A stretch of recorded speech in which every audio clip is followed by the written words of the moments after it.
સુરત શહેરના લાલગેટ વિસ્તારમાં આવેલા શાહપોર ખાતે આજે એક મોટી દુર્ઘટના ઘટતા રહી ગઈ છે.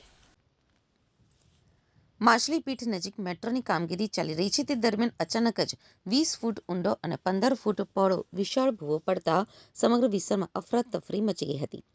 આ ઘટના સમયે બાજુમાં જ નિકાહનો મંડપ બાંધેલો હોવાથી લોકોના જીવ તાળવે ચોંટ્યા હતા. નિકાહના મંડપનો એક પાયો પણ ભૂવામાં ગરકાવ થઈ ગયો હતો અને સાથે જ 20 થી 25 ખુરશીઓ પણ ખાડામાં પડી ગઈ હતી. આ સાથે જ ભૂવો પડ્યો તેની નજીકમાં કિચન હોવાથી ખાવાનું મૂકીને લોકો ભાગી ગયા હતા. મહેમાનોમાં પણ દોડધામ મચી ગઈ હતી. જેના ઘરે નિકાહ છે તે નદીમ ખાને જણાવ્યું હતું કે મારા નાના ભાઈના નિકાહ હતા. અમે લોકોને બહાર બેઠા હતા અને હમણાં જ નિકાહ માટે હોલમાં જવાના હતા. અમે જેવા ઊભા થયા કે તરત જ એક મોટો ખાડો પડ્યો હતો. બધી જ ખુરશીઓ અંદર જતી રહી. અમે લોકો માંડ માંડ બચ્યા છીએ. ખુરશીઓ અંદર ગઈ છે. ગેસ લીકેજ પણ થયું છે. હું તો એટલું જ કહેવા માંગુ છું કે અત્યારે મારા મહેમાનો આવ્યા છે અને બધા જ પરેશાન થઈ ગયા છે. બધાને ઘરની બહાર નીકાળવામાં આવ્યા છે. હવે શું કરવું તે સમજાતું નથી.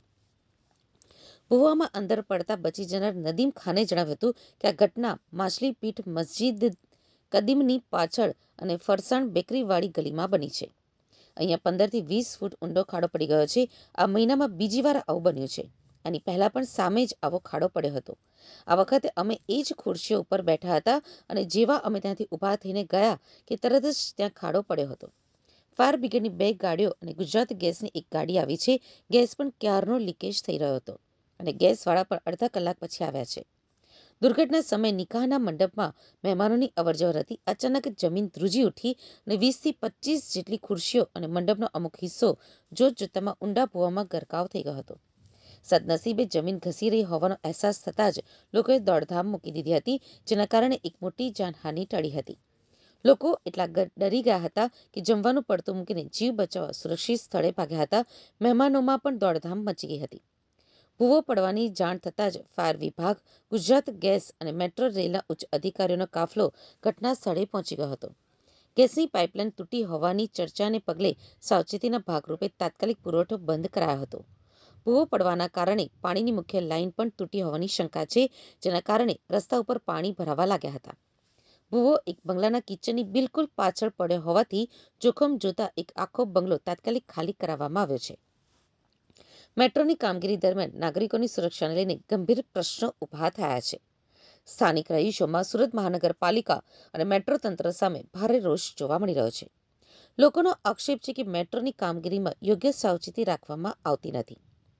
આજે જો કોઈ જાનહાનિ થઈ હોત તો તેના જવાબદાર કોણ હોત? રહેણાંક વિસ્તારોમાં આવી બેદરકારી સાંખી લેવાય નહીં. હાલમાં આ વિસ્તારને કોર્ડન કરી દેવામાં આવ્યો છે. મેટ્રોના અધિકારીઓ દ્વારા ભૂવો પડવાનું ચોક્કસ કારણ જાણવાની તપાસ હાથ ધરાઈ છે. શહેરીજનોમાં હવે એ સવાલ ઊભો રહ્યો છે કે શું વિકાસના કામો લોકોના જીવના જોખમે થશે? તો આગામી સમયમાં આ મામલે જવાબદારી નક્કી કરી કડક પગલાં લેવામાં આવે તેવી માંગ ઉગ્ર બની ગઈ છે.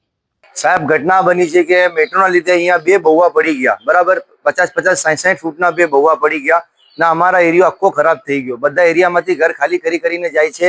હવે કોઈ ઘરને કંઈ નુકસાન થાય તો એનો ભરણ પોષણ કોણ કરશે? ને આ જમીન જરાક બતાવવા લાગેલી છે. 5 વર્ષથી બંધ છે. આ મેટ્રોના લીધે જ બંધ છે. મેટ્રોવાળા ના એનઓસી આપે છે ના કંઈ આપે છે. બરાબર, તો બધું એ લોકોનું કેવી રીતના ચાલશે? અમારું પણ જરાક સોચવું પડશે ને. અમે કેટલી તકલીફમાં છે તમને ખબર છે સાહેબ. કમિશનરને એક જ મારા હાથ જોડીને વિનંતી છે કે આ કામને પૂરો કરો ને જે લોકોની સાઇટ બંધ છે એ લોકોની સાઇટની પરમિશન આપો. બરાબર, નહીં તો પછી કાલ ઉઠીને કંઈ થાય તો બાકી કાલ ઉઠીને કંઈ થાય તો આ બધા માણસ 1000-1500 આદમી સુડા ભવન ને એસએમસીમાં તમને મળશે.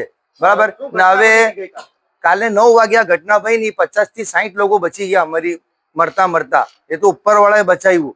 બરાબર, હવે બાજુવાળા મકાનમાં પણ તકલીફ છે કે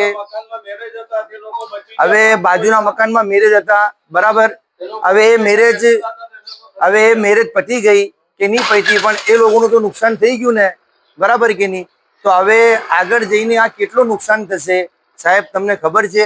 તમે અહીંયા આવો, રૂબરૂ જો શું હાલત થઈ રહેલી છે. આ મેટ્રો બેકદરીથી કામ કરી રહેલા છે.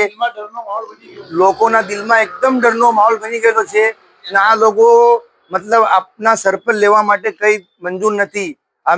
હમણાં મેં પૂછ્યું એને કે ભાઈ આ ક્યારે કરશો? તો બોલે આ ભરાઈ જાય પછી હું કરું. તો આ નહીં ચાલે સાહેબ, અમને લખીને આપો, લખીને આપશો તો જ અમે કરીશ, નહીં તો પછી અમે સુડા ભવન જઈ રહેલા છીએ બધા, ને પછી ત્યાં જ આપણે સરકાર સાથે લડી લઈશ.